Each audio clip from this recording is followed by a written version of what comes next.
Bonsoir. Ça dépend l'heure à laquelle vous landez la biso.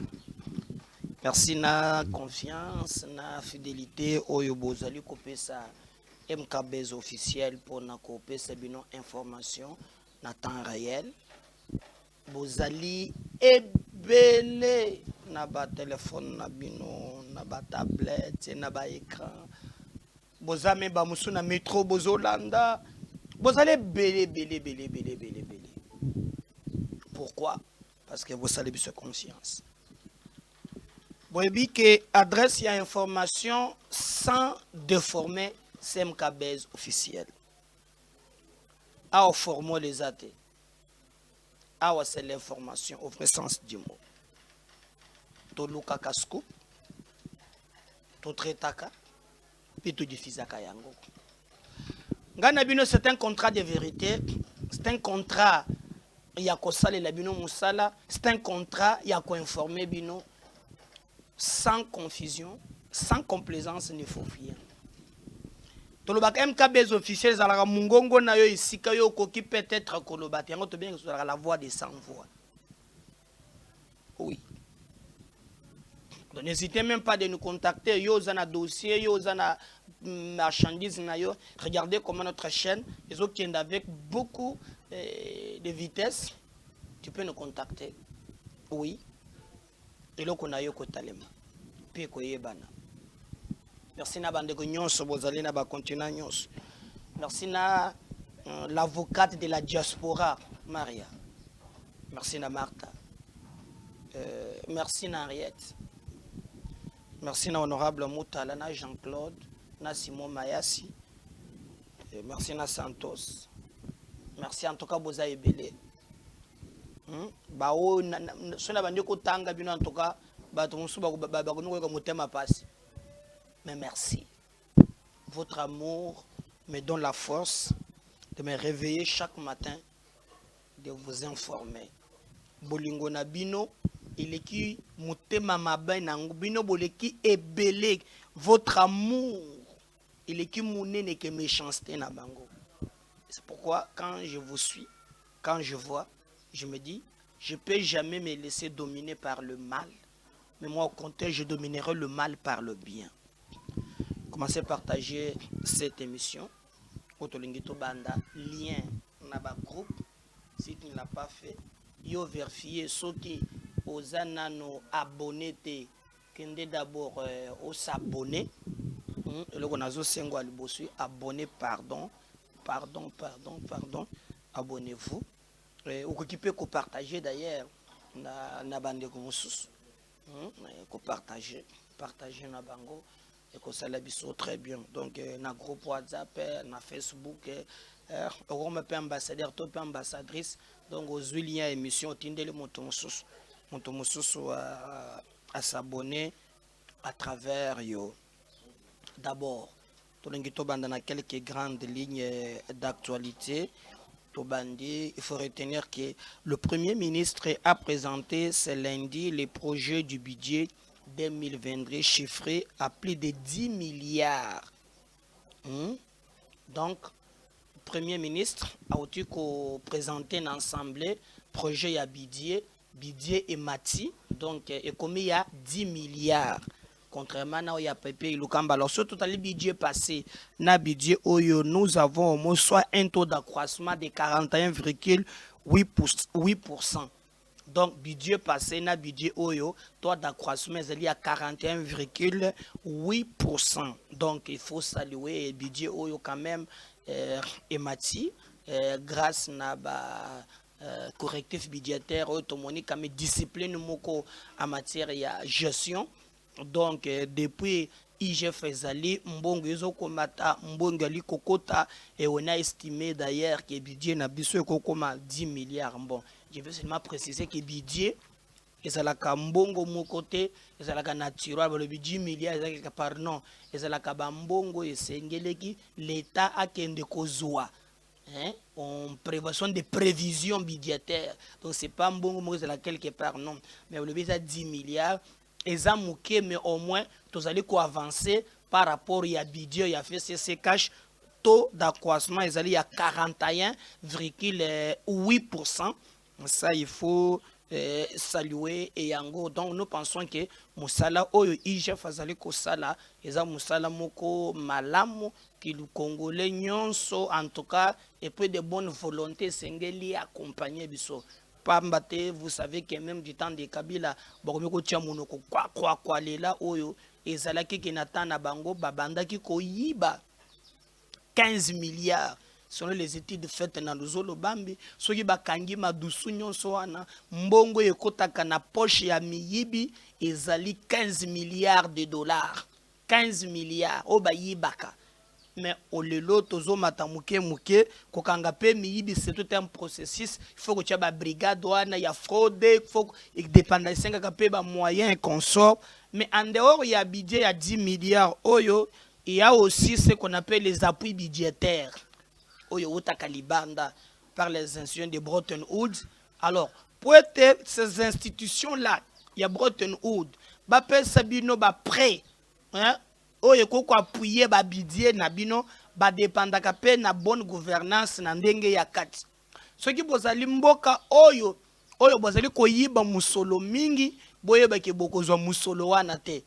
FMI ezalaki na mboka na biso, na temps ya matata na yuma. PECD na ba gestion opaque ya ba carré minier mbongo oyo bango babandaki kozwa l'état ekotaka na poche ya bato ese eleki oyo bato bazokende kosenga libanda.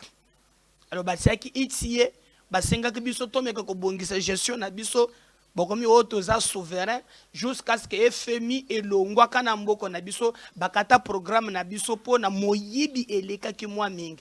Mais cette fois-ci, Naboye ya Félix, en tout cas, ba meki au moins ko bongisa, ko sala makambu tutu et confiance zongi, yango monaki même na réserve d'échange quand même. Ba pesi biso na moya lelo FMI a zone tongi programme Banque mondiale to zongi, ba twana nde ba pesa ce qu'on appelle les appuis budgétaires.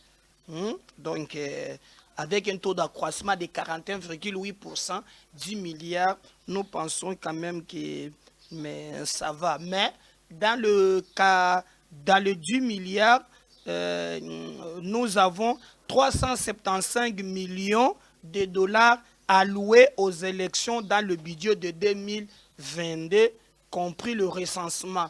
Donc, on a prévu 375 millions de dollars.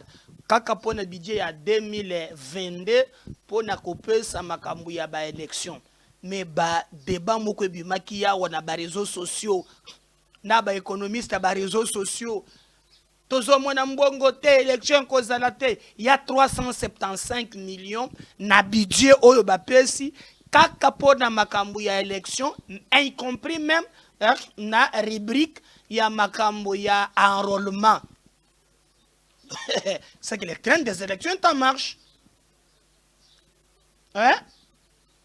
Le train des élections est en marche. Qui doutait encore na makambo ya donc le train des élections est en marche. On a mis na programme wana oyo na utiko yebisa bino, on a mis 375 millions pour la élection. Donc, bato bazo rêver, bato bazo continuer, kubetaka de gauche à droite, boye bake, batue 375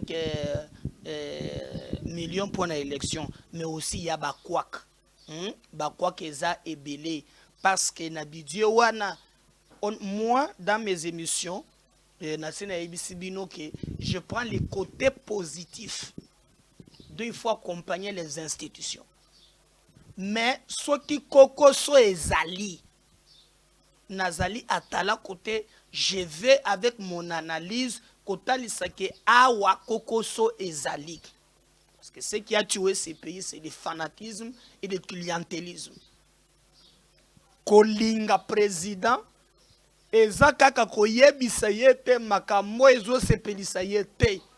Mais koyebisa ye awa pe keba kokoso ezali meka kobongisa lolenge bakaboleli budget wana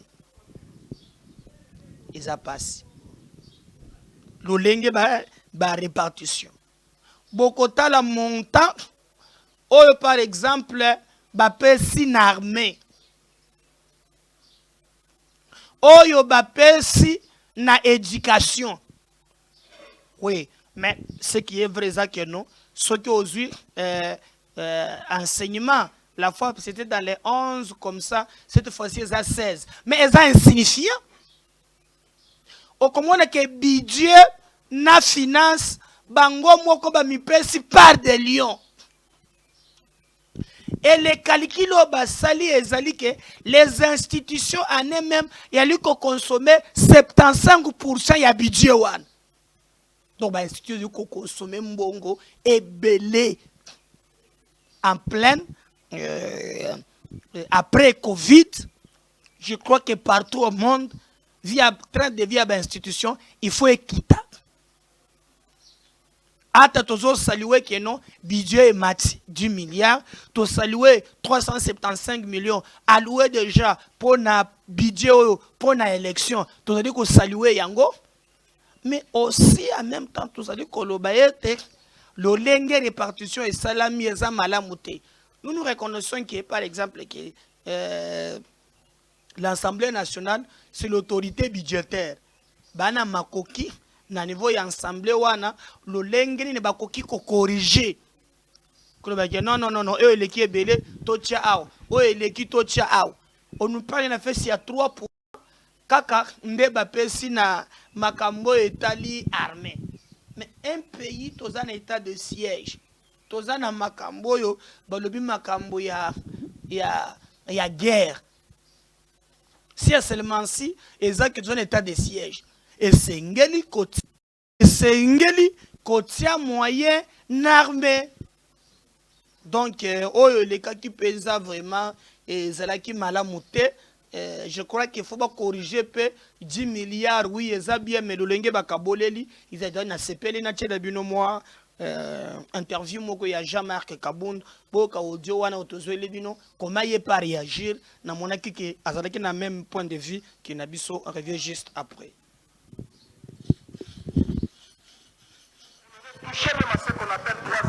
C'est-à-dire salaire de députés, des ministres et de tout le monde dans ce pays parce que nous sommes un pays, nous sommes en difficulté. On ne doit pas donner l'impression que nous demandons à notre peuple de faire des sacrifices alors que nous-mêmes dirigeants, nous ne faisons pas ces sacrifices. Hein?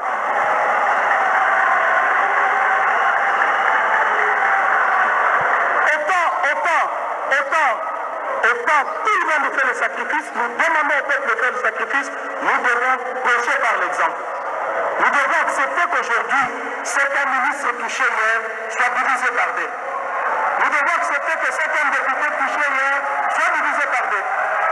Ce n'est pas du populisme, je suis sérieux et je sais de quoi je parle. Alors, chers collègues, pour chuter, de toute façon, le Premier ministre n'a rien à faire pour l'instant. Parce qu'il a déjà déposé ce projet de budget, c'est nous qui en sommes maintenant le maître. Parce que nous pouvons faire de ce projet de budget tout ce que nous voulons. Et ici, je voudrais bien m'adresser aux collègues de l'Est. Vous qui êtes en proie à l'insécurité, vous qui souffrez, avec nous bien entendu, vous qui venez régulièrement ici, arborant des pancartes, voulant sécher des plénières, que l'occasion nous est donnée maintenant de corriger ce budget. L'occasion nous est donnée de corriger ce budget et de revoir le tout de fait en comble de manière à doubler, voire même tripler, le budget de l'armée et de l'éducation. Merci beaucoup, honorable président. Merci, collègue, merci. Honorable Kunji Emery. Je crois Bolandi wana Jean-Marc Kabound. Tango kaka lobby selon Kabunda lobby esengeli ba diviser na budget oyo. Hein? Mbongo ministre abanda ki kozwa ba diviser par deux. Wana ba député ba beti maboko. Aya lobby même ya ba député pe to diviser par deux. Ba ololié ba lobby jamais. nyonso simba mais wana ezate tango bandi ko ganga aya ko interpeller ba député ya est alobino ba député ya est bolakisaka ke bolingaka bandeko ya est mingi des fois bolingaka même temps de la ba plénière auto kokota te po bato bazokufa malome occasion yango ba pesi bino bolakisaka bolingaka bato ya est ba électeur na bino bakata biso mbongo na kati ya budget to triplé même budget ya armée pour être que je crois na lingi bo landele lisusu boyoka omona koma bato oyo bato mboki moyen te bolanda boyoka kabundi très bien. Parce qu'en réalité, si nous étions sérieux, on aurait touché même à ce qu'on appelle droits acquis, c'est-à-dire salaire de députés, des ministres et de tout le monde dans ce pays, parce que nous sommes un pays, nous sommes en difficulté. On ne doit pas donner l'impression que nous demandons à notre peuple de faire des sacrifices, alors que nous-mêmes dirigeants, nous ne faisons pas ces sacrifices. Hein?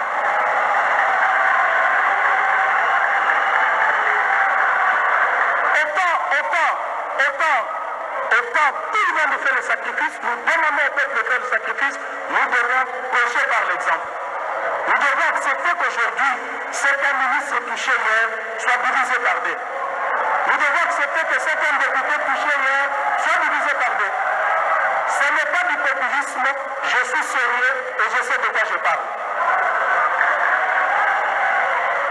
Alors, chers collègues, pour chuter, de toute façon, le Premier ministre n'a rien à faire pour l'instant, parce qu'il a déjà déposé ce projet de budget.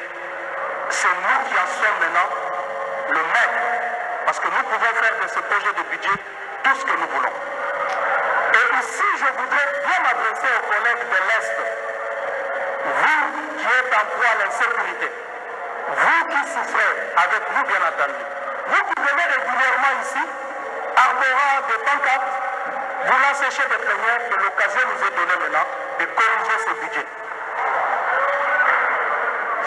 L'occasion nous est donnée de corriger ce budget et de revoir le tout de fait en comble de manière à doubler, voire même tripler le budget de l'armée et de l'éducation. Merci beaucoup, honorable président.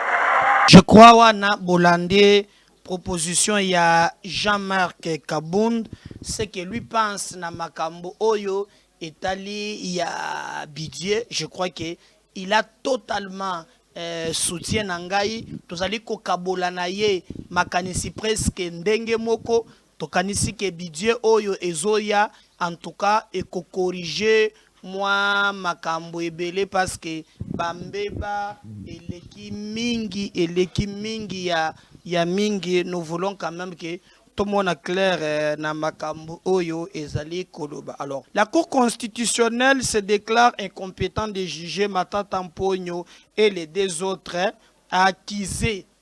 Bon, bwebile kambu ya Matata Mponyo, en tout cas, bato baza divisé na likambo wana, ce qui vraiment bazolande la Matata Mponyo te na fonction yo azali, mais les actes qu'il avait commis en tant que premier ministre, on juge les actes posés au moment des faits. Bon, bato mosu balobi ke non ici eleki mwandambu ya dose ezakona a zamboka ba français na ba linéa na ba article soki babandi ko zondi bako beto article moko ya makasi français o discontinu, donc yo moko osuki tutekele bango basala ba français na bango, mais Matata se frotter mais likambo silité parce que bamuso balobi conseil d'état balobi te conseil d'état de fois sambiseka na lola et tout ça. En tout cas tozali ko koyeba te Sénat baoti lukwebo en consultation avec les assemblées provinciales pour mettre fin aux crises récurrentes dans le province. Et d'ailleurs, je vais profiter na likambo na bahati ya bengisi na niveau ya Sénat a bengisi ba président ba assemblée nyonso provinciale bazali awa na Kinshasa na séminaire moko, en tout cas ba meka ko stabiliser nos provinces. Comme vous le savez, bande konangai développement il faut bandaka na base. Alors je salue le leadership il y a M. Bati Lukebo qui travaille dans le sens et qui permettre que nos provinces soient stable et que développer Mboka Nabiso. Mais j'ai vu bandeko mosusu na article ya Lukuta Kokomao en tout cas na Grand Équateur Batina Bemba moto ezopela il paraît ceux qui vice-gouverneur Boyna Boy nyonso wana dans les soucis et bato bazo partager yango bazali kaka ba ennemi ya union sacrée. Au jour d'aujourd'hui, le deux piliers sur lesquels le président peut compter ezali Bahati eza Bemba. Aujourd'hui, Bemba na Grand Équateur, donc leadership naye monto contesté yango azate. Aujourd'hui Bahati na ngambo ya Est na moya lelo, c'est le seul leader incontesté par rapport à nombre ya ba Eli non yazali ko représenter na Est wana monto ko contester ye azate. Et je vous ai même dit, vous allez constater que la plupart ya ba leader ming bazana ba groupe armé mais komona ke ye ata moko ali na yangote et ça permet que bato ebele na ngambu ya Est ba renforcer confiance au ba pesi. Alors bato ba komisiko kolinga batuti sabango mitumi bale Bemba et Bahati. Et d'ailleurs, AFD de s'allier, même dans l'Équateur, Azana Baeli, AFD s'est implanté partout. Dans l'élection et les kaki, ni tete bandeko ya fait cesser bayo kanate pour bakata katakaye ba député, mais azali force. Alors, force soit le pembe du président de la République, et zola li sabangu na kimiate. Mais je vous dis qu'il n'y a rien dans ce sens-là. D'ailleurs, au contraire, les éléments de ma possession, ça dit que non. Tango ba assemblée provinciale yaki na forum babengi saki na Grand Équateur mubulu elinga kema parce que ba olie ke mutu moko ya ba yeso mi bale so mi satu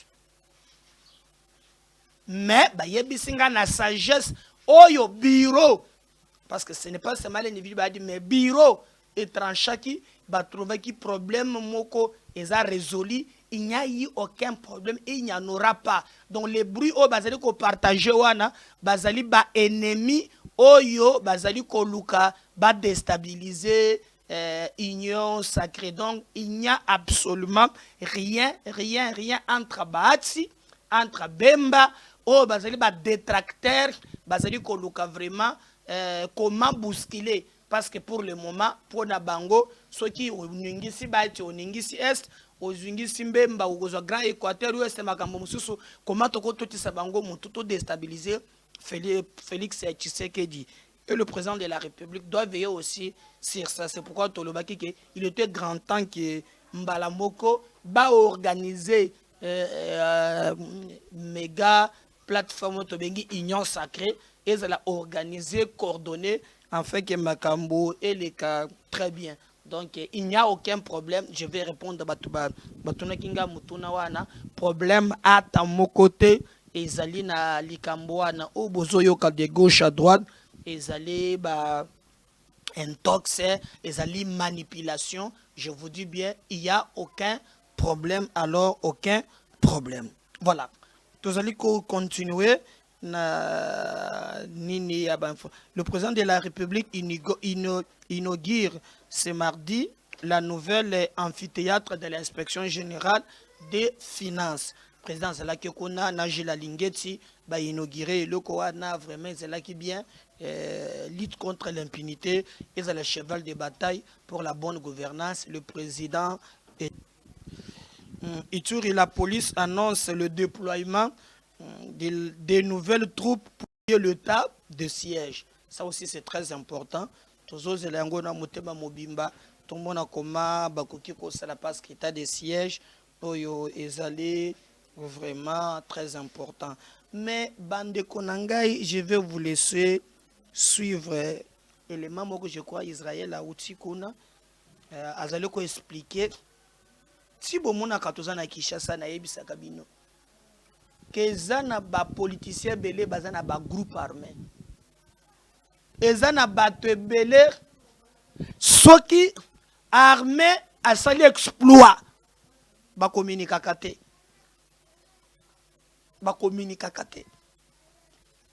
mais soki kaka munguna asali ka mwa eloko bato bandi ko relayer basali ba émission spéciale Pendant que ça, le message à gloire, il y a des rebelles. En oubliant que indirectement, bazali koboma mboka na bango pour la haine. Suivant un pays Israël, pour on parle de l'aide des sièges, il y a Otsikuna, il a dit quelque chose qui m'a touché, en tout cas, Bolanda Yango. Reviens juste après pour tout continuer. L'émission Nabiso, Yamokolo, Yalelo. Maintenant qu'ils ont quitté les groupes armés, entre guillemets, comment le rôle va décideur? Soyez pas chic. La ligne n'a pas sabino une information. En même temps, informer la population. La Rosenga bino bokeba. Tango to kabolaka information ya makambu ya est. Faut baka des fois, pas tout le temps, mais des fois, to koki ko kabola information à rebelle sans que biso to yeba.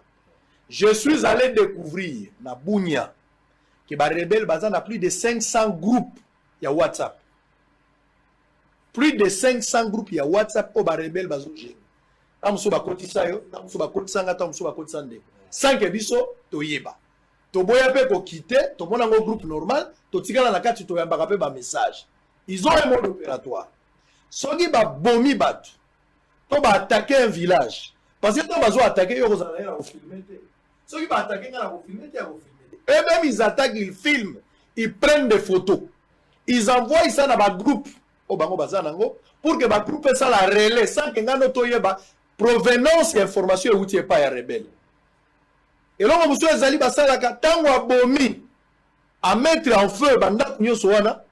Yemo kwa bengi na téléphone ako benga yo ako benga ngai ako benga Willy to ako benga journaliste moko to politicien ako benga bindeko ngala zala jugu awa la jugu ezopela batumbi bandako misatu babomi bato wa 4 yemo tauti ko boma yebe mutatumbi ndako mais bakabati ba image wana batikeli yo pona ni ba yebi ke yo za la voix du peuple soko lobi bato bakoyoka awa siko il y a des opposants, il y a ceux qui sont au pouvoir, il y a la société civile. On va récupérer ces informations sous prétexte que Nazu scoop ou Taliboso, alors que vous êtes en train de faire le travail de l'ennemi. C'est très très important cette information. Sango bazo bomabatu. Alors que Sango peut FRDC zolonga pe zali, mais tozo kabolangote. Kaka o bazo boma FRDC to babomi bato neyo zo sala yango. Vous pensez travailler pour le pays, mais vous rendez un service en dehors de la volonté de la nation. Il faut faire très attention. Alors, vous avez l'état. Je crois que Bolandi. Yo muto salaka yango. Yo muto kumisaka ba rebelle. Yo muto salaka ba kumisa ba mona yo. Yebeke y a un problème. Na bandeko wana. Vous allez vraiment que ça la apologie na bango. Alors, nalingi sukoto kota na sujet oyo. Ils allaient vraiment que pesanga monter ma passe. Le lot, je vous avais dit, bande konangai, na émission elekaki. Que bande ko yo bozo mona o SCC, o catholique, o lamuka, o soki banandi. Bazan agenda caché. Agenda caché pour nani une émission les kaki na ebisa kibino ke bachaki plan. Plan wana ezala ki makila etanga. Yango bo monaki mo logo mena tata Raphaël likinda soki likinda akomi ko tambola o lelo ba komona o lelo ba komona yo likinda bato ba komona ni. Balongo wana woto kende na parler du peuple en termes ya koluka makila etanga et ils ont échoué. Jour wana bilan ezalaki kaka Shadari fatigué lisanga bonganga ya du sok aye koko garde corps ya Shadari et komi bombe na bombe Claude Machada zotambola na kokana maboko. Et l'autre babanda qui koluka na marche wana esimba kite. Pour objectif ezali lokola bao bazana Europe, bao bazana États-Unis, mais na kati pe makila il faut tangata des personnes bakufu. Pour bala ki samindele ke bato bazokuf. na pesa qui même itinéraire botala boye na pesa qui na bisa qui bino ki même na montant ba pesa qui na bisika basangane la tous les calculs basala qui rien n'a marché ezala awa ezala libanda na ba province esimbite baye ko sala réunion d'évaluation ba regretter ba lobi mbongo ebimi bato bakushite ata day maintenant il faut renforcer pour te bembela la kaka nde baye maintenant batie marche babane d'abord na sit-in sit-in que ça a prévu lundi le 22 bakokende pesi le 26 ou le 27 batie marche bake chango wapi wo sit-in eza le 22 au siège de la CENI donc na boulevard donc schéma oyo na yebisaki bino ya koloka yebembe ndiye bakomi koloka maintenant biso tozo senga na service à la police bazala vigilant pokuna na Europe bayibisi bango me ebembe zate makila ezate biso tokoloba ndenge babi oh te tokobomisa turo tokobomisa. Qu'est-ce qu'il faut faire balobi bakokende maintenant liboso ya CENI boso ya CENI bakotia barrière bakobanda na boulevard oyo ndo tia sit-in sit-in ya likambonini ou dépolitisation. Mais revenons quand même dans le contexte de politisation. Parce que les Congolais aussi, on ne peut pas être au service. Il y a un groupe d'individus. Non. Non. C'est pas normal. Toko à la terre, na service, il y a un groupe d'individus. Parlons-en. Dépolitisation.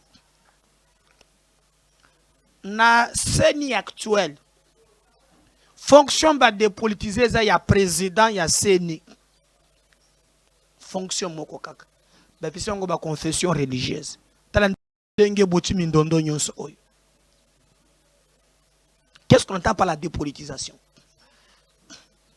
Parce que même ba membre wana ba hier ba koleka na niveau ya assemblée nationale. Est-ce que l'Assemblée est la société civile? Oh, notre dépolitiser, les politiciens qui sont dans l'Assemblée plénière. Le peuple quand même a mérité respect. Le peuple a mérité respect. C'est vrai, je vous demande. Sit-in. Alors, la Mouka, Katumbi, FCC, et qu'on sort. Même à ta marche ya liboso bayo kanate. Pour la marche ya liboso bayo kanate. Par exemple, bois que la bamboa que là. Bande ko ya Kabila balobi. Ndengini ne bashida balo ndengini ni Fayulu ayete. Fayulu ayete ndengeni. Muzitu ayete ndengeni. Bande ko ya Fayulu balo bongo Kabila abimaki. Soki Kabila abimi ndepe Fayulu akobimi. Bango balobi est-ce que bino ko comparer Kabila na Fayulu? China Rambo Fezer ndengeni. Bango balobi Fezer ya banane ye boy na boy. Mais cette fois-ci les options balobi bakende kokutana na boulevard le 27 le 22 je crois. Oui, lundi le 22, lundi oyo, bakei kona, bagende koloka makelaka. José Makela te, bagende koloka vraiment, monto alala. Pokuna, ezolekate. O nyonso batambolaki, mbongo nyonso bimaki eloko salami ezate. Basuki wana te balobi si samedi, après sit-in, bako organiser marche mosusu. Pe boyoko point de chute à marche au palais du peuple. Ba musuto bazolo ba ono tolengi to sala nde salama e ko komande salama na Guinée e ko sala mandenge salami na Burkina Faso et que salema boye na boye armée tozolo quand même que armée telema pour te ezwa pouvoir boye na boye. Non. Vous rêvez. Vous rêvez. Les conditions n'est pas les mêmes. Les conditions n'est pas les mêmes. Vous rêvez. Ah ouais, ce n'est pas le cas. Ce n'est pas le cas. Et c'est un tellement. Donc, nous avons la marche, point de chute, palais du peuple. Nous sommes bazane loko bazoluka nasi na yebisi bino. Na makambo lengi basala marche ya liboso. Mais, je vais aussi vous dire une chose. Et c'est Botala. Je crois, Jean-Tini Ngobila, moi, je sais que il y a liboso. Pour le bien servir maintenant, tu sais que le gola va servir. Moi, je serve à papa na yek. Ah, c'est payé. Non, mon ana kamboka, yamba flatter me Congo. Hein? Aïe, aïe, aïe, aïe, aïe. Et le menda comme oh non, oh il y a un service à Kabila te. Mokilo yo, ça c'est pas un pays. Mais Ngobila lobi ka ko service il y a za mona Tshisekedi. Mais au moins il avait dit quelque chose qui m'avait tiqué. Il avait fait un communiqué. Oh ya loba qui clairement on dirait que peine information objectif il y a marche. Oh, yo na ba marche non bozo monde. Oh marche. Objectif nango. Et yebani. Koluka ba désordre. Ngai na za pacifiste.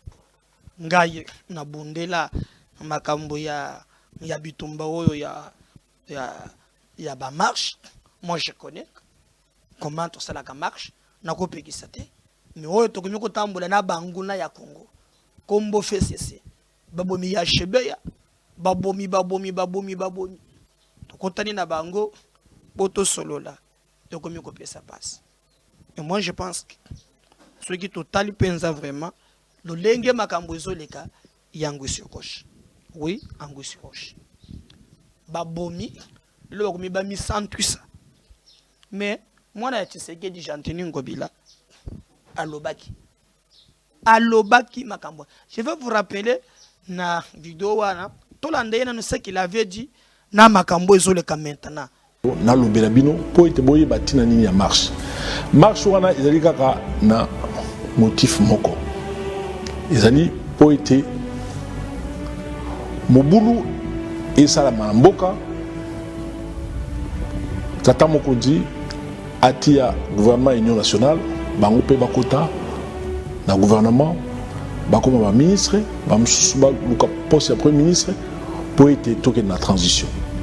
Tata mokonzi alobi boye azoki mandat à 5 ans kobanda 2019 ti la 2023 mandat sur ici tout ça a sali ba élection pe ba congolais ba décider nani akokamba mboka na mbula mitano oyo ekolanda.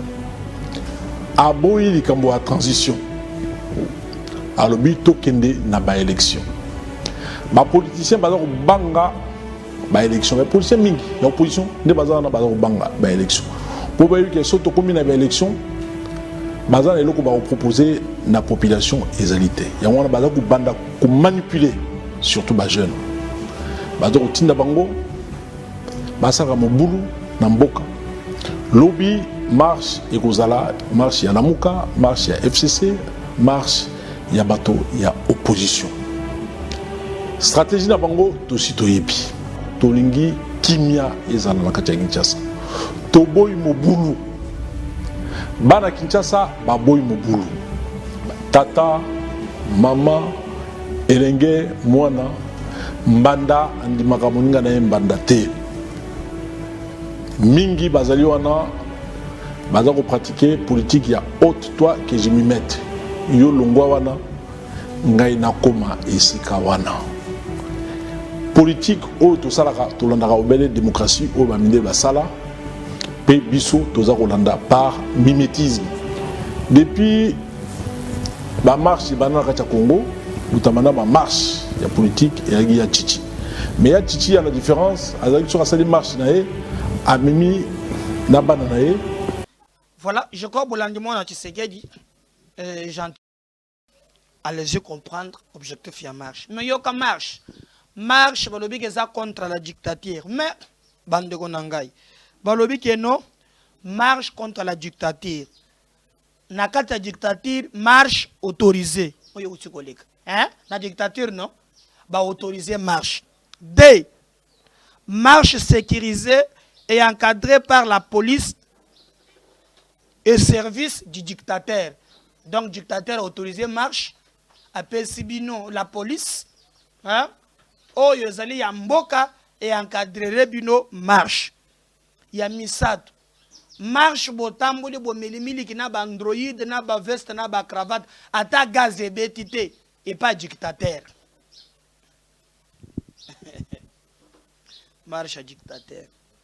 4. Quand il n'y a pas dictateur, botamboli pas de mort chez les dictateurs. Ba démocrate ba to akabile bazo bande bazo le bawan. 4. Pas de mort chez les dictateurs. 5. Pas de blessés na marche à dictateur. 6. Dictateur insulté. Jusqu'à insulter même ses parents. Marche à dictateur. 7. Pas d'arrestation et interpellation. Malgré les insultes, malgré Nyonsoana, dictateur a interpellé Bakangi, monsieur le dictateur. Contrairement du temps de la démocratie. Tant démocratie à Kabila. Hein? Entre dictateur na démocrate Kabila Obumi Thérèse Kapangala lali. Obumi chebe babumi ye batie sachet bage gonde na mitendi. On attend démocratie. Obumi Rossi alali. Kaka na catholique moko bozo mono. Obumi Thérèse Kapangala. Obumi Eric alali. Obimi bokomi na maluku na libulu bokomi ba indigent. Sugo na dictature obimi na ndako na android na veste na cravate. Otamboli banda soki wapi tinazili. Et pas dictateur ata gaz. Ata linzak. Et pas dictateur ba pecho la police. A komi ko solution so pecho na mulani ya mai et pas dictateur. Et pas dictateur, finga dictateur ndenge olingi, ni arrestation ni interpellation. Sous contre les deux, na dictature, oyo, na démocratie yakala. Vous comprenez? Tala lokuta ndenge zalikoya. Le problème est ailleurs. Les agendas et yebani. Biso tolobi ezali moment ya kokende élection. Makila ya kotangisa bayimboka surtout bande kwa fese c'est kokufa ya bato eza na tina terre beaucoup fa na bino politique bango bazwa dialogue bazonga na gouvernement Ahmed Bakayoko. Vous les jeunes, quand nous là on s'attend là, on vous cherche pas, hein? Mais le jour où nos intérêts seront mis à mal, nous viendrons vous chercher pour nous séparer dans nos querelles interminables de positionnement. Bozala Maël. N'oubliez pas de vous abonner et de partager ces liens. N'oubliez pas de nous contacter pour nous apporter votre soutien. Likez et commentez. À la prochaine. Bye.